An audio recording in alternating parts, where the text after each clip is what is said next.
Here we are at the Youth Charter HQ in Salford Quays, Manchester, where Media City and the world's global media community all reflect a local experience that reflects a global audience and a global community. But at the heart of the Youth Charter HQ is the symbol of 22 years of incredible milestones that have reflected an incredible journey and the now developed movement for sport for development for peace. Many people, many incidents, challenges and opportunities have really given the Youth Charter philosophy, mission, aims and objectives the life, the vibrance, the energy and the ability to achieve great things with little. And I think what really does characterise this office and the many, many experiences and people it's hosted for so many different countries is the sheer diversity and inclusivity of the innovation, the creativity and the good old-fashioned common sense that have really looked at real life challenges in the lives of young people and communities and where the social and cultural edge might well be in how we cannot prevent, but at times only see the sharp end of where extremism, intolerance, violence can sometimes blight the lives and the communities that we try and help.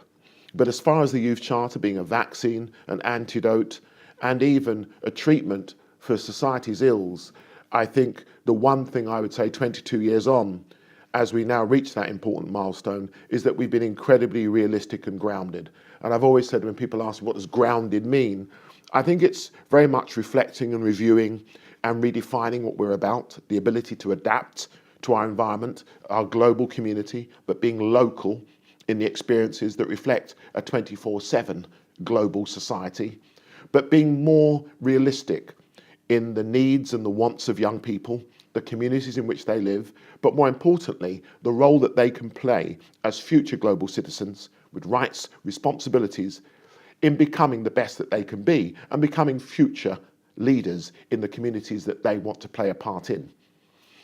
In many respects, going back to 1993, when someone asked recently in South Africa, where we did mark our 22nd anniversary, why South Africa? And I think as I reflect back and reviewed the journey to date, I realised that the post-apartheid South Africa, coupled with a post-legacy of the 2000 bid to bring the Games to Manchester and the tragedy that was to befall the 14-year-old schoolboy Benji Stanley, very much heralded a change in youth culture, how our societies and communities were beginning to find things for our young people to do, somewhere for them to go, but more importantly, people that would help inspire them.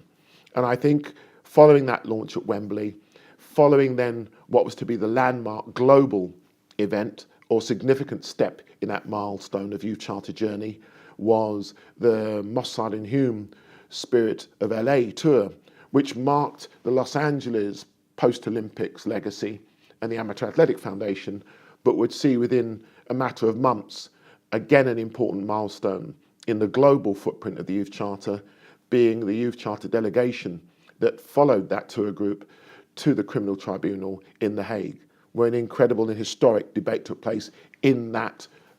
courtroom, and again characterised and marked a number of milestones that were to see again the global of Africa and America come to the local of the Moss side, what many would have said the social showroom that has become the movement for sport for development for peace. And I think by 1997, when the historic South African football side came to Moss side in Bafana Bafana, 24 hours before their England-South Africa historic match at Old Trafford, I think I saw then what the power of sport could do, in that uniquely and only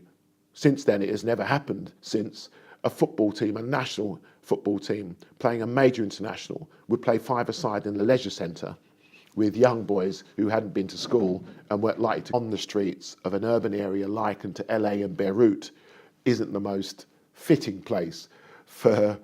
players worth lots of money. Coincidentally, the England team signed our scroll, then managed by Glenn Hoddle,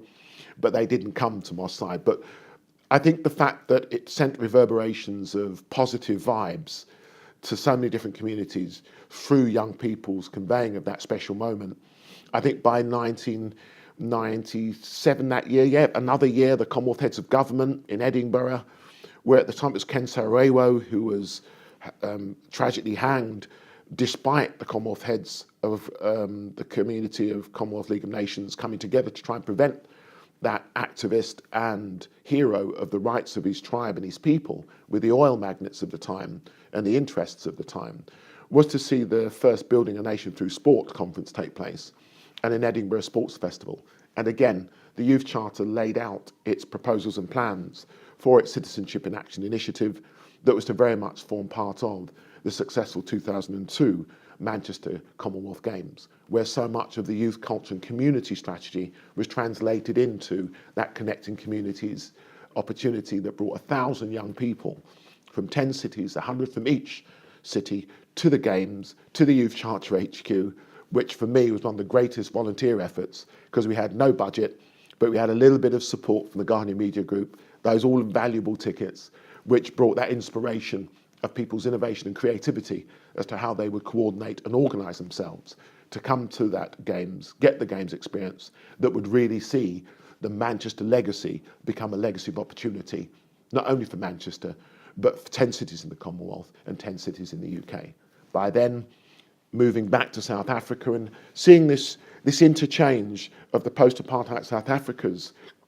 legacy of it being by way of challenge and opportunity, Mandela, and how he saw sport playing a part in rebuilding the nation and helping to keep relationships, all importantly, close and working effectively, would see the Youth Charter again play its part, launching its Youth Charter desk on Youth Day, June 16th, so historically important in the history of the post-apartheid legacy and the struggle at the time, but how we would contribute what we were learning here and what we were learning and sharing with South Africa. And there was an interesting learning experience that the Steve Biko, one of the heroes of the apartheid struggle, and his community empowerment model, Ubuntu, and the spirit that it brought by communities doing things for themselves and with the support of each other and one another, that would see us bring a lot of those ideas back to Moss Side, and then almost as an incubator, see all hands on deck.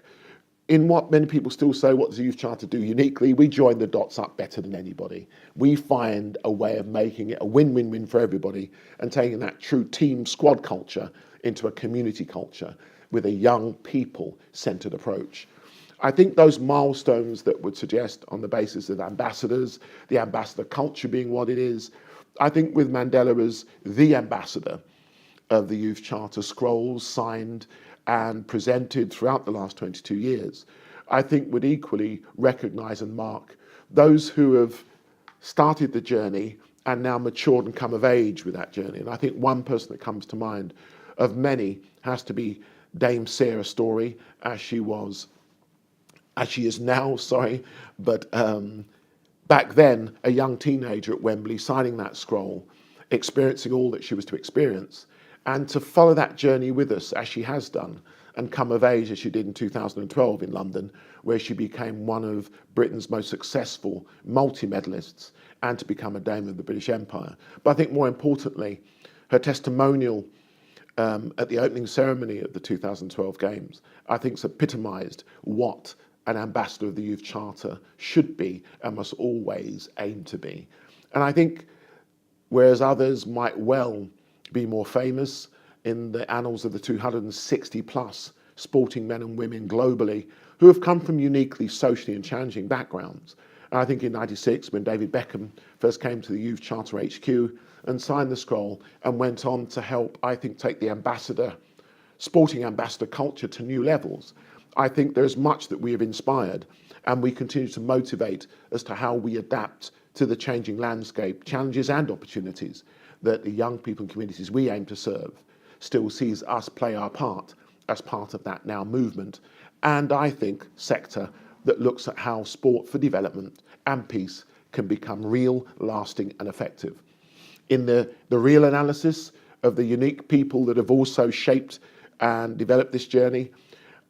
without paying tribute to Dame Mary Glen Haig again,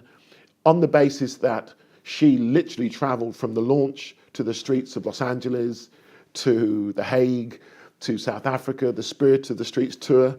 of South Africa in 2002, which was to become a documentary, again saw us look at how young people could become global citizens with rights and responsibilities, but on the basis that she was seen as a senior IOC member, sports administrator, and much celebrated contributor to British sport. The fact that as a founding trustee, she could have travelled that journey with me and provided that unique balance that I think is always required with experience, teaching wisdom, with the knowledge, with the common sense and the savvy, is that much in tribute to her on her passing last year will be very much on how ambassadors for sport and sports ambassadors continue to make a difference in the lives of young people and communities. So as we look at a 22-year milestone, so many lives lost at the more acute end, and as we remember them, and last year, a reminder that all is not well. And I think we need to be mindful that sport as a vaccine, as an antidote, as a cultural activity, experience and right for all young people, when it is denied, can still lead to a disaffection and an alienation that can see our young people antisocially, gang-related and even radicalised now in our societies. So with that in mind, and with Ryan Wilson, a young boy when I first met him, who went to school with my boys, but to become a teenager and to lose his life so tragically last year, sharpened our focus and resolve of never taking for granted what we still hold dear in the Youth Charter essence, its mission, aims and objectives of providing young people with an opportunity to develop in life through cultural activity and through the efforts that still reside in this office. So 22 years on, 22 years past, the images, the people, the experiences, the inspiration, the tragedy that has so characterized what is now a global movement is something we will not lose sight of, and will rededicate our resolve in ensuring that the challenges we face now are the opportunities that characterize us. And as Madiba says, vision with action can change the world. Well, with a 22-year milestone reached, what does the experience of the past that provides the wisdom of the present look like by way of the knowledge, innovation and creativity for the future? Well, since 2012, we've not only on the basis of our legacy report launched it, not only recommended what should happen with a legacy opportunity for all, but we've consulted, we've debated, dialogued, presented, proposed, and I think actually brought about a real discussion as to what a win-win-win for young people, communities and society as a whole might look like. We're in 2015, a pre-Olympic and Paralympic year with the Rio Games taking place in 2016. We will already have had the successful 2014 Commonwealth Games in Glasgow.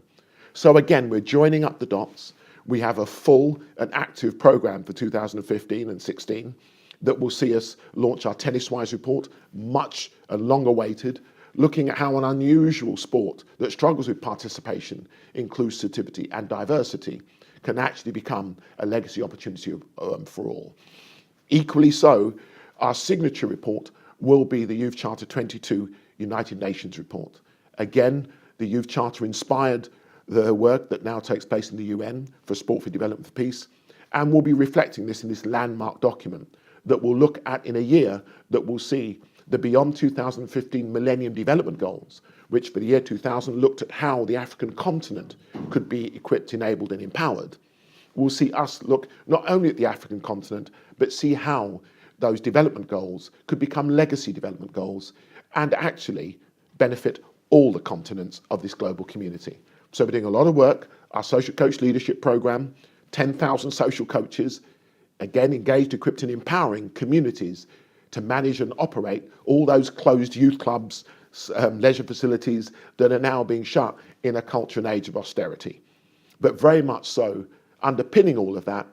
our community campus, a network of facilities that does provide somewhere for our young people to go, something for them to do, and the social coaches, somewhere they can be based so that we can map, track and measure the social, cultural and economic impact. Our lobbying, our think tank work will continue. We'll continue to challenge because that's what makes a democracy great. Having that free speech that's been so hard fought for and the role that sport and the arts is now playing in that cultural space. In March of last month, we saw the House of Lords debate sports volunteering. However, there were only 5 peers debating. That cannot be right. Volunteers are the lifeblood, pulse, and the very reason not only community sport is developed, but equally major games are realised. So we have a full programme of work. We have a brand new website that marks our 22 years, developed by one of our young journeymen, Richie Cheetham. We have a great project team that I want to thank personally because it's their dedicated effort. Dr. Mick Hydes, Rick Cheetham, Jean McCurrell, Peter Raymond. They've all formed part of a unique team. Alison Birchall, Jean Hunt. They've all been great. Caroline Rushby. They've all shared the journey. They've all come of age with the Youth Charter. So they're part of a unique alumni. In that, we have our trustees, we have our support agencies. But I want to remind you of this. We do this without investment. We do this on the sheer enthusiasm and conviction of what we believe in, and what we believe is absolutely critical in putting something in before seeking something back. However, we will be looking to make stronger the stability of what the Youth Charter represents, because we have a 22-year stability going forward. So the past into the present makes a future bright. So all hands on deck and watch this space.